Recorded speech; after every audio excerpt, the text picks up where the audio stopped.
Jessica from Island Sun Tarot, and this video is a VR to Kelly from The Truth and Story on her category duos video that she did.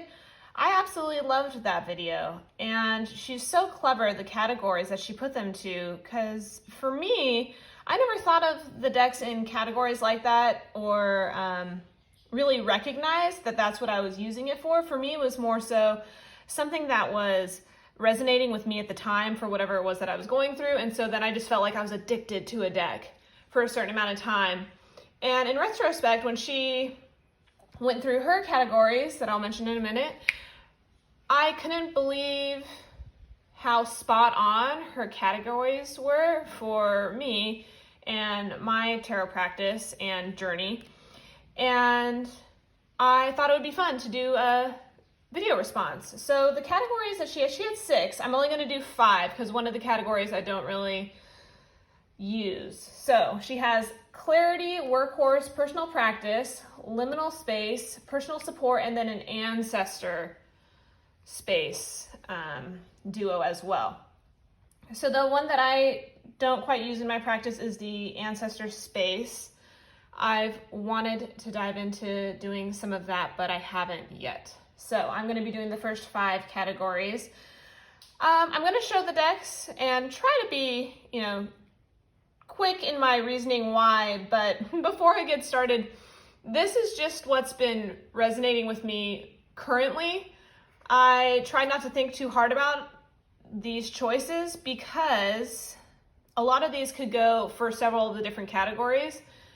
And I know I tried to be good and just do one oracle and one tarot, but unfortunately for the personal practice, I have an honorable mention because I couldn't help myself. I was like, you know what? I'm not doing all 6 categories, so I can do an honorable mention for one of the categories. So first she had clarity. Let me just get some of these guys out of the way. And for clarity, she had her choice just being a clean, clear. She wanted it to be just easy to shuffle, lovely to read with, and straightforward. And the second she was even mentioning that first category, these 2 decks automatically came to mind. This was a no-brainer for me. I automatically knew because both of these, so yes, this is a mass market deck, this is independent, yet the production quality for both is amazing. And of course, the artwork is done by the same person, Danielle Noel. So they go really well together. But these decks don't beat around the bush for me. They are so straightforward and so honest with me. I knew this was a clear choice for this clarity section. So let's just take a quick look. The Star Child Tarot, I have the tarot size one. She is reprinting the larger size that has the white border. I think it comes in 2 different editions, but you can check her website. I can link it below. There's like a rose petal one. The backs look really gorgeous on that. It's like I almost want to get another copy, but I've got like so much like love and feeling and emotion in this deck that I feel like I couldn't replace it, but maybe to have as a backup. So anyways, I'll link it below, but here we go. So this is just so crisp and clean, absolutely gorgeous. And there's no other way to describe this deck for me and how it reads besides clarity, just perfectly clear. So honest. I never like hem and haw over it, or I never like need to pull a clarity card when I'm using this deck. And I think that's really nice to have in your collection. But like I mentioned before, several of these others could have been this one too. This one is just the top for clarity for tarot. So the Star Child Tarot. And then for the oracle for this section, I picked the Work Your Light Oracle cards by Rebecca Campbell and the artwork by Danielle Noel, same artist for the Star Child.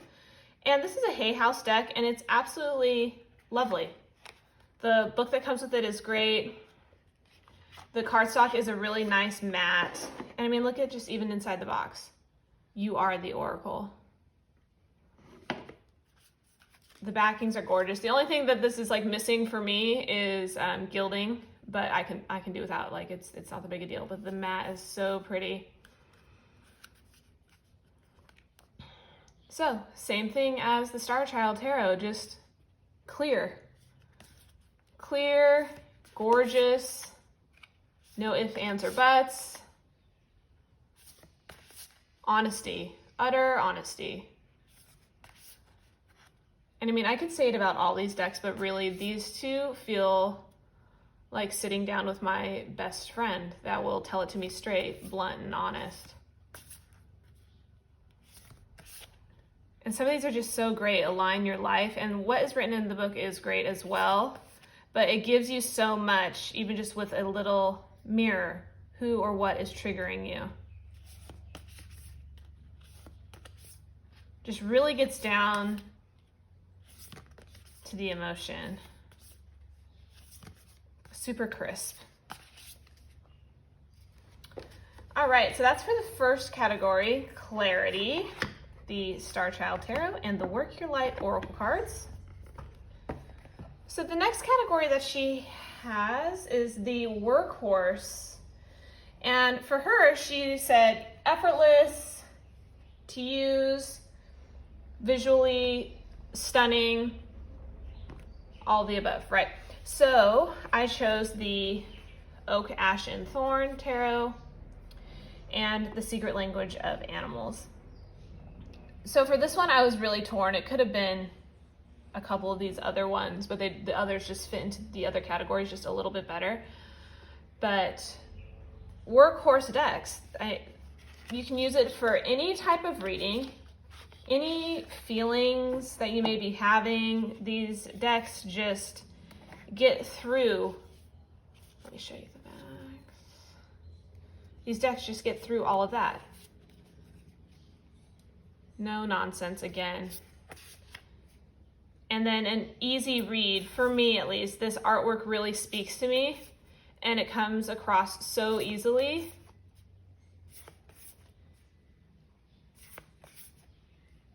And then also really triggers my intuition as well.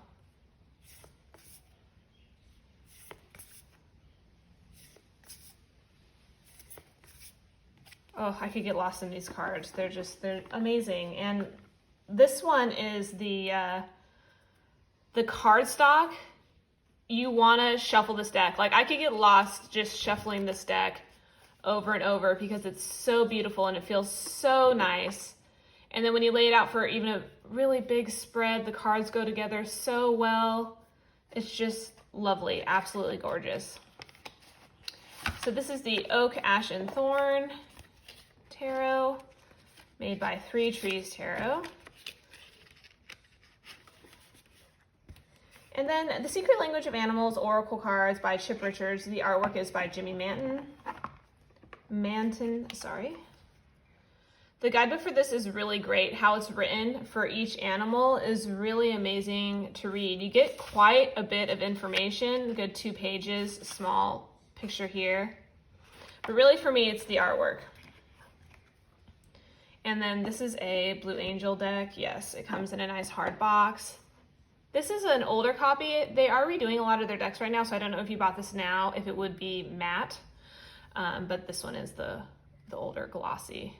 Show you the backs, the lion, just like on the front of the box. Same thing with this deck, Workhorse. I can pull one of these for any type of reading for anyone. The message is going to be so poignant and on point. Always something that I need to hear or that the person that I'm reading for needs to hear. And it always resonates really well. Gaia, she's gorgeous.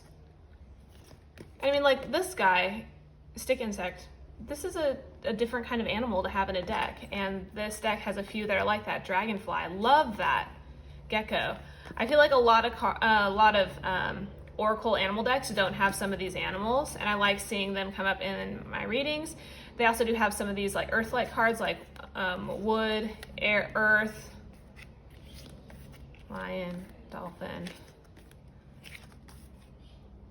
So yes, amazing. Total workhorse deck. Use it for anything, anyone, any time of the year too. I can pull out this deck. I don't feel like it's strictly limited. Same thing with the Oak, Ash, and Thorn, any time of the year. And like I've said before in several different videos and the walkthrough that I have for this, when I got this, I was addicted to it. I didn't pick anything else up for months. Total workhorse.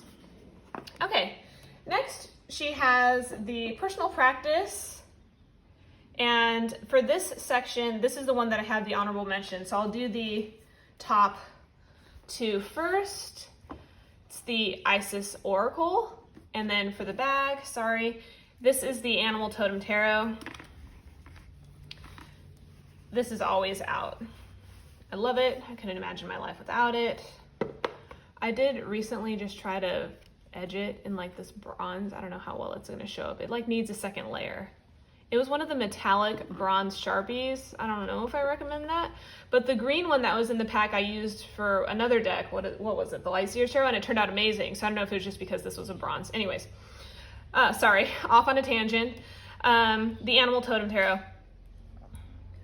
She had this as a always out, daily type of category, and this deck fits that to a T. It is always out.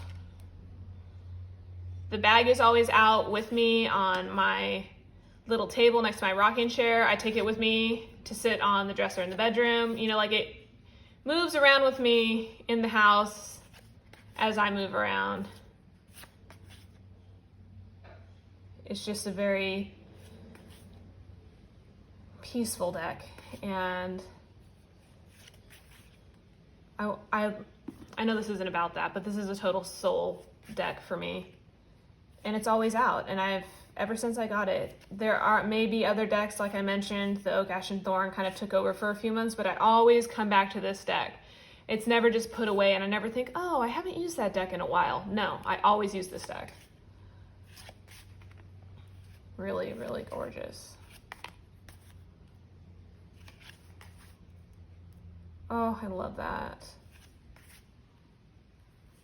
So yes, the Animal Totem Tarot. This is by, the artwork is by Eugene Smith and Lisa Robertson. The guidebook is amazing as well.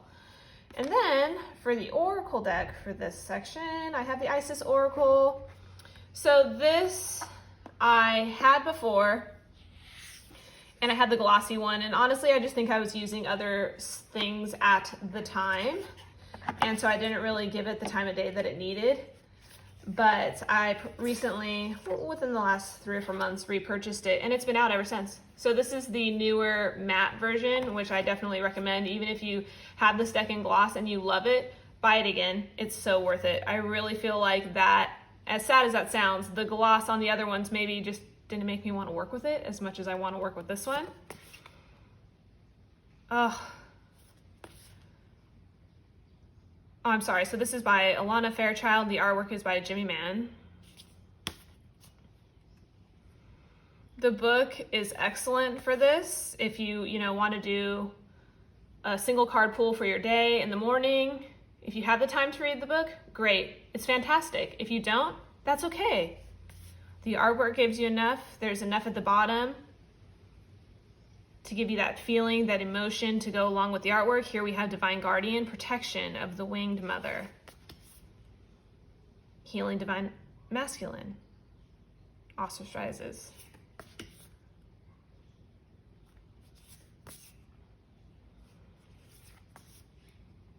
And this is just a really, for me personally, a really great way for me to start my day.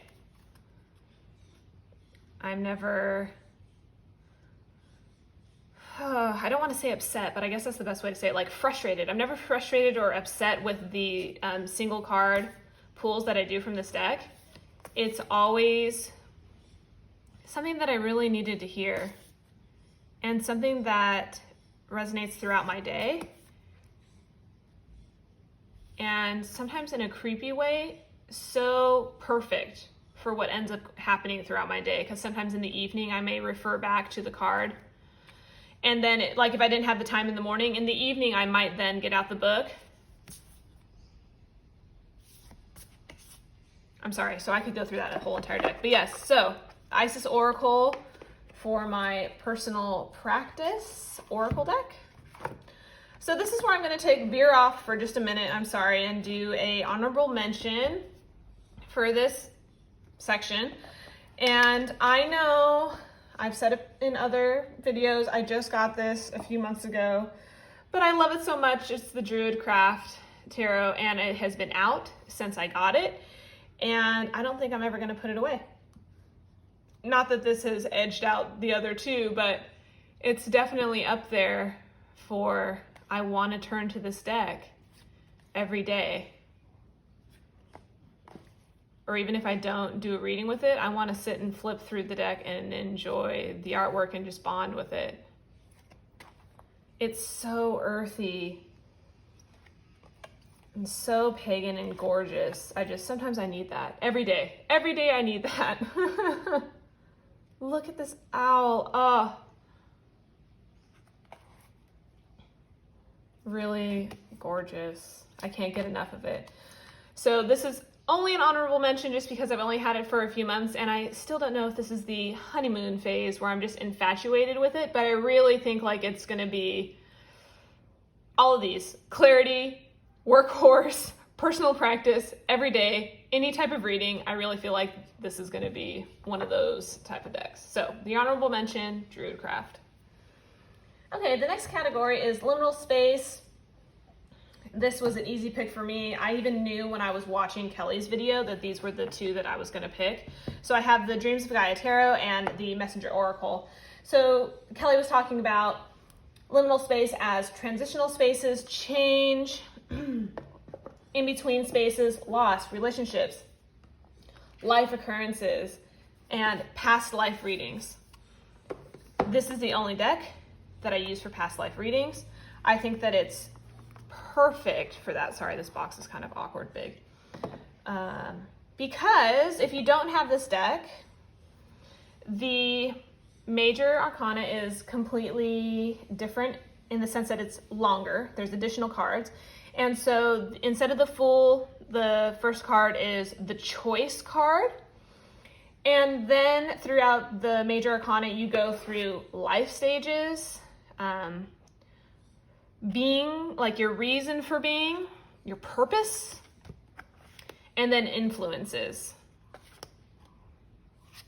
And so for everything that Kelly was talking about for this category, I never thought of that category when I used this deck, but as she was speaking as liminal space as a category, I was like, oh my gosh, that's totally what I use this deck for.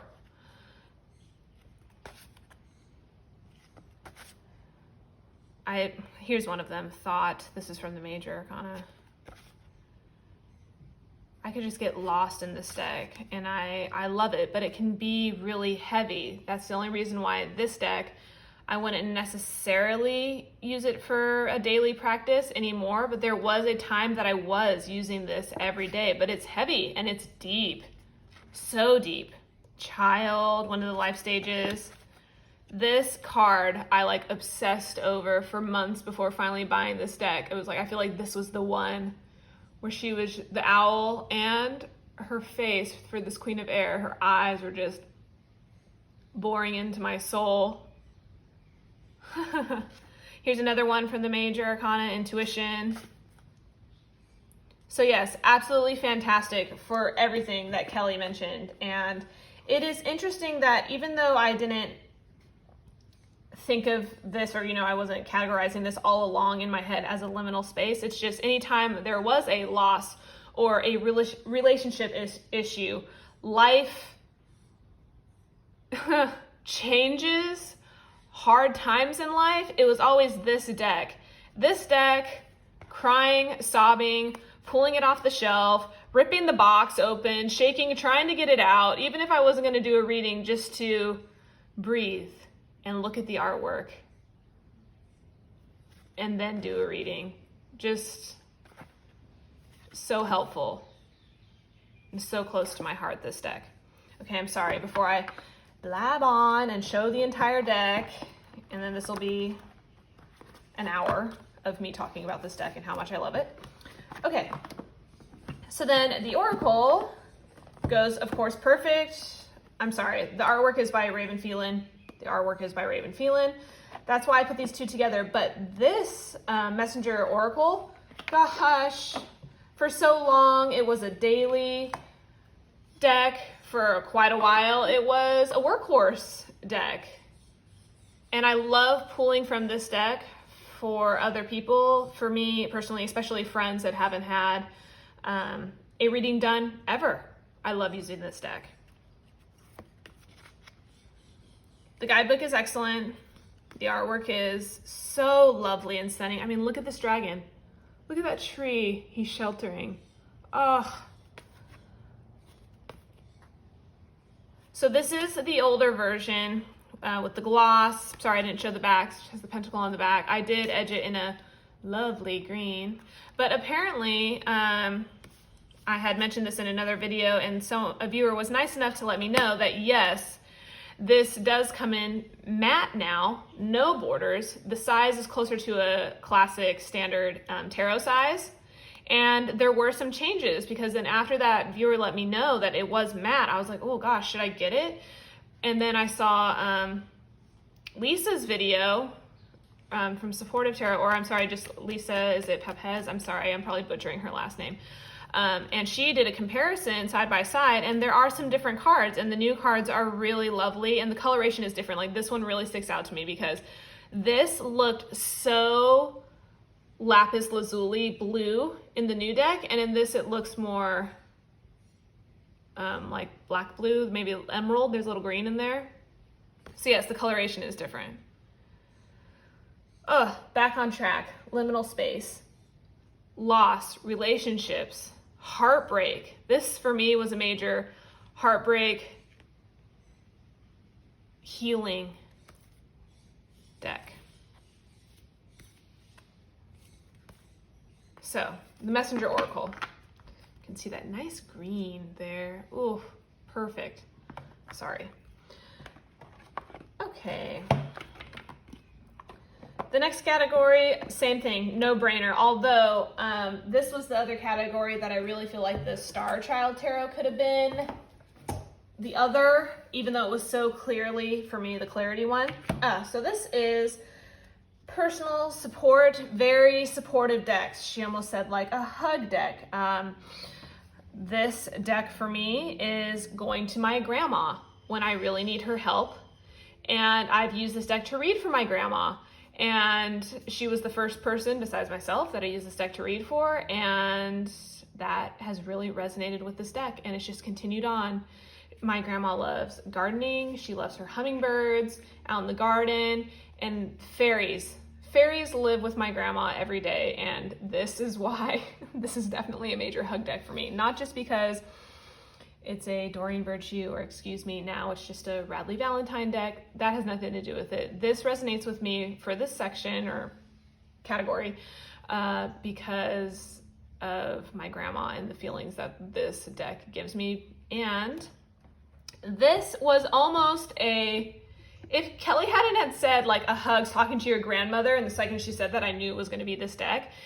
For this category, I also could have chosen the Shadowscapes Tarot, because I got the Shadowscapes and I had it for a little bit of time before getting this one. And these were my first two decks after using the RWS for quite a while and not really getting along with it. So not only is it a hug deck, but it's also like my freedom, like total freedom from the RWS with the artwork. So that really helped me on my journey.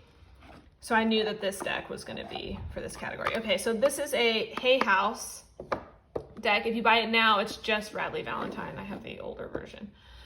The chunky white book that comes with it is really great, but you might find that you don't need it because it has a nice little blip down at the bottom. The court cards give you an extra few words here at the top. So we have Queen of Winter, strong, patient, self-sufficient, funny, and then there's a blip at the bottom. The artwork is by Howard David Johnson. It is a collage style deck, and you can see here, so each suit is different color. I love this one. Oh, I'm sorry, I promise I won't go through too many of these. I do have a full walkthrough of this up on my channel if you're really interested. But back to the category. Grandmother energy, your personal power, this is a personal power deck for me. It really helped me love the tarot and really helped me find my personal power in using the tarot and really just enjoying the cards. And I mean, even though the Dreams of Gaia can be a little heavier and very deep, I guess heavy is the only way for me to say that deck can be so heavy sometimes. I need this with that help in the, you know, heartbreak, crying upset heartbreak, challenging times in life. But it really is just personal support through those things. And I will admit, oh, not this one. I'll say it after this one because this is stunning. This deck can be a little cheesy. I mean, come on, look at him. Does anybody Legolas vibes? Look at his face. Oh, so I mean, it can be totally cheesy, but this is the kind of cheesy that I need in my life, and this is the supportive kind of cheesy that I need to help get me out of that slump. If I'm sad, upset, to within my own head. So, sorry, again, I could sit there and show the whole deck. It is gilded. Let me show you the backs real quick, just in case. The Fairy, sorry, my arm across the whole screen. Fairy Tarot by, now it's just Radley Valentine if you are interested in looking up this deck. And it is on Hay House all the time, I'm sorry. And they always have sales. Okay, so then the other is the Birds Oracle deck. I absolutely love birds. I love bird watching. I love setting up the feeders outside, seeing what comes in the yard. My mom and I always loved going bird watching with each other. And this deck is just a major hug deck because of that, because of the way that I personally feel about birds.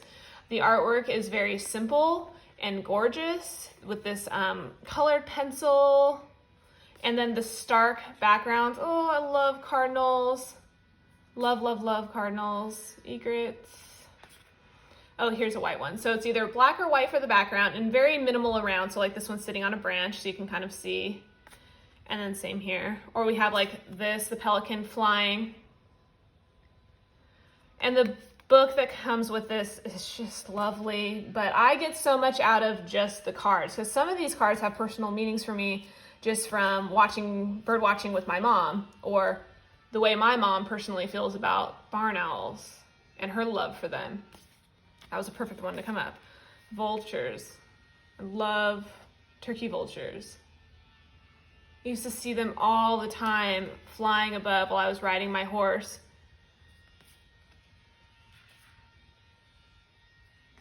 So yes, the Bird Oracle deck as that hug deck,